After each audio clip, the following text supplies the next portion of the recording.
What is going on YouTube? Dustwin here, and I haven't made videos in about a month or so now, and trying to get back onto that. I've been busy with school and everything, so got a couple videos I'm gonna upload here in a couple of days. Um, but as people requested since an Aqua actress has been released now, to trying to make an updated video about it. Um, since they're out now, and my other Aqua Actress deck had a couple of cards that are now banned, so I thought I would make a new new Aqua Actress deck with a little bit of changes in it, to go with the new ban list that Konami finally decided to release to the TCG. So without further ado, let's go ahead and get up into this profile, so to speak. Uh, so first of all, a Hamon or Hamon. Um, I thought I when I made the other Uncle Actors video, I didn't think of putting this in here, but it's actually really good because it could be special summoned by sending 3 continuous spell cards. And since this deck is mainly revolved around continuous spell cards, I thought it would be a good fit to try them out, and it actually seems to be working very well. So definitely a Hamon. But for those that don't know what Hamon is it's kind of like a rip-off God card, basically, sort of. Um, can only be special summoned by sending 3 face-up continuous spell cards you control to the graveyard. When he destroys a monster by battle, and since it's the graveyard, inflict 1,000 damage to your opponent. And then while he's in defense position, your opponent cannot target other monsters for attack. So basically, if you want a wall, you can leave them in defense mode. Keep your other aqua actresses on the field or whatever. So next is basic 3 actresses: Arowana, Guppy, and Tetra. Pretty much same. Arana, once per turn, you can add an actress monster. Guppy is you can special summon one from your hand, and Tetra is the searcher for the spells. Then next, Koa'ki Meiru Ice. Kept this in because it's just a pretty good card in this deck because um, it just works well because you have to either show Iron Core or a, a continuous spell from your hand, which is no problem really since you mainly decks mainly revolves around continuous spells. But what it does is you can send 1 card from your hand to the graveyard to destroy 1 special summon monster on the field.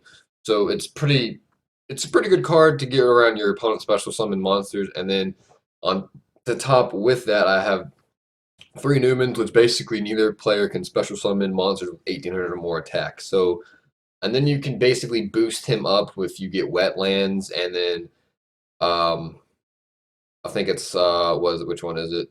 Set increases it. The 300 defense. It'll be 2,100 defense. Pretty decent defense too. So basically, what you do is you get all your special summon monsters on the field, and then get him on the field. Block your opponent from special summoning monsters with 1,800 or more attack, which is most monsters that are special summoned. And yeah. Next, Mother Grizzly. I think I had Mother Grizzly at 3 in my previous video. I dropped her down to 2 basically because 3 was just a little too much. I was finding that Mother Grizzly was just coming in at the wrong time, so I dropped it to 2, and it seems to be doing a lot better at 2.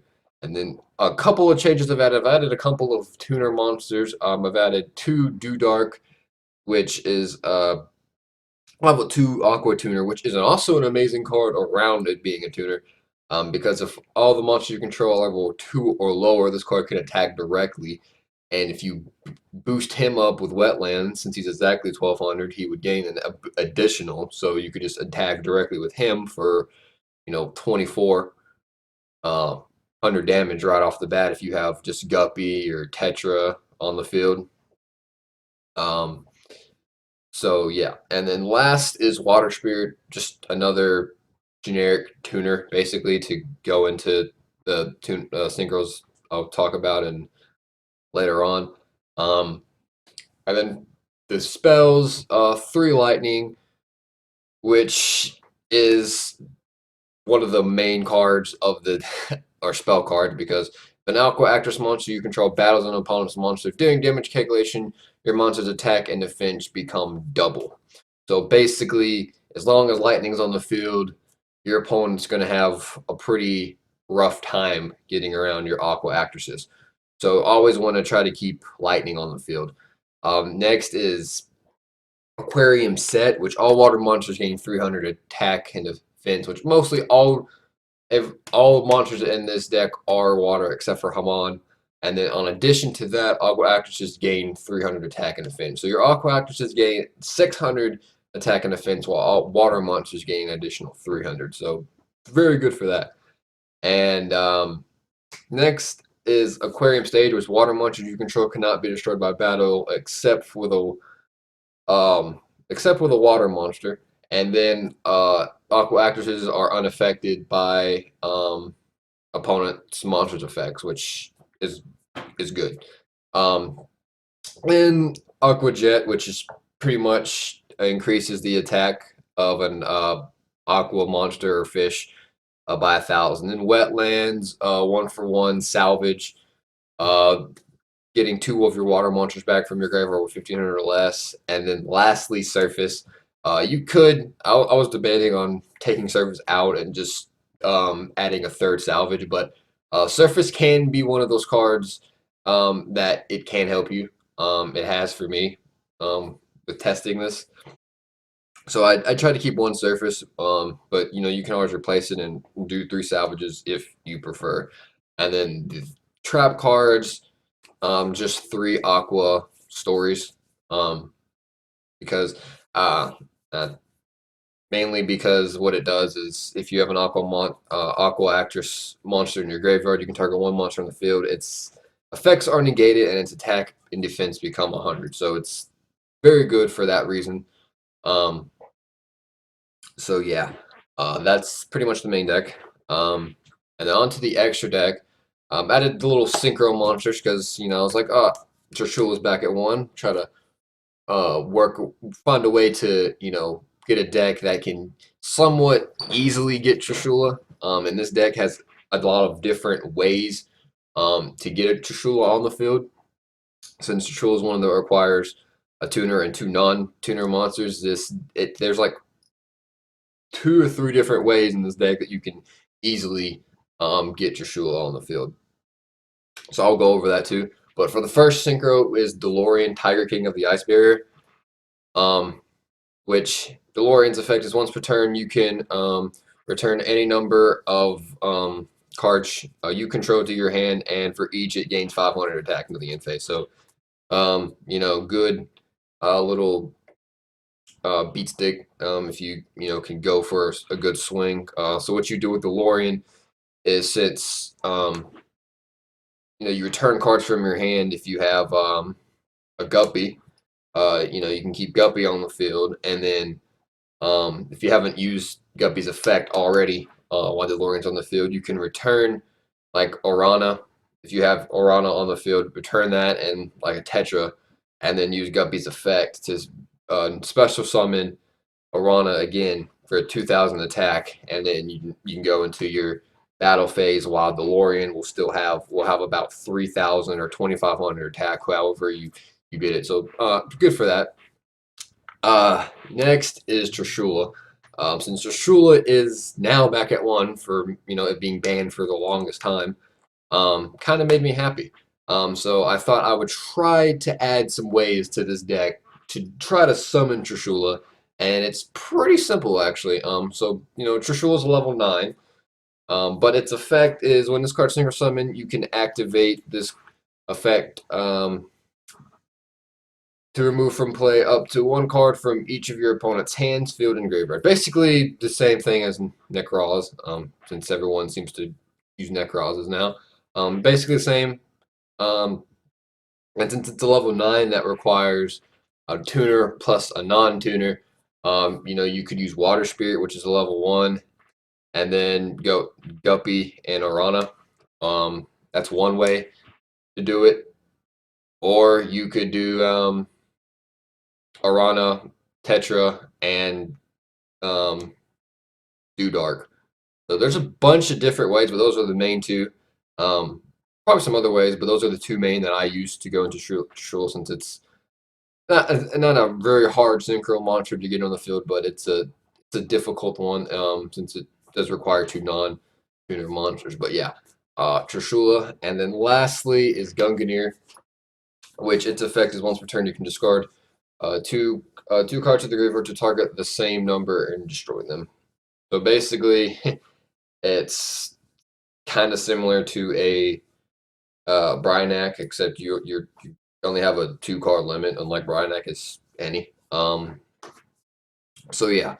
And then on to the XYZ's two Abyss Dwellers, mainly because this is an all water monster, so it increases their attack by 500, which is good. And then an armored Kappa, a Cat Shark, because Cat Shark is just freaking amazing. A Digusto Phoenix, mainly because if you have nothing else to do, you can just use Guppy and go into Phoenix, attack twice with it, and yeah.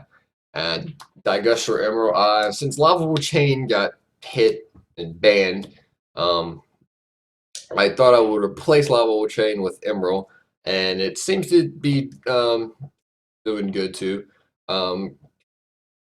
If you don't have any services left or anything, you can use Emerald to shuffle your monsters back into your deck. So Emerald's definitely good in this deck. Then next is Kashi, Castel,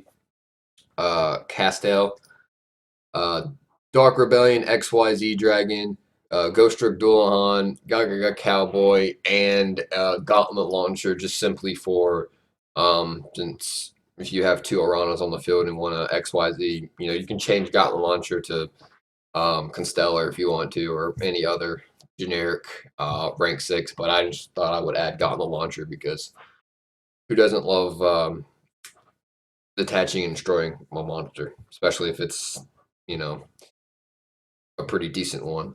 So yeah, that's the Aqua Actress reformed deck, I guess.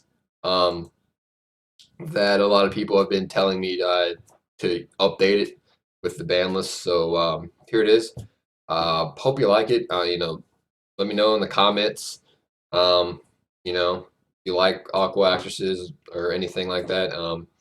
Make sure to like, comment, subscribe. And if you want other deck profiles, say so in the comments, and I'll try to throw one together and test it out and upload it to you guys. So yeah, that'll do it for the Aqua Actress deck for the updated version, at least for July. So till the next video, Dustwin signing out.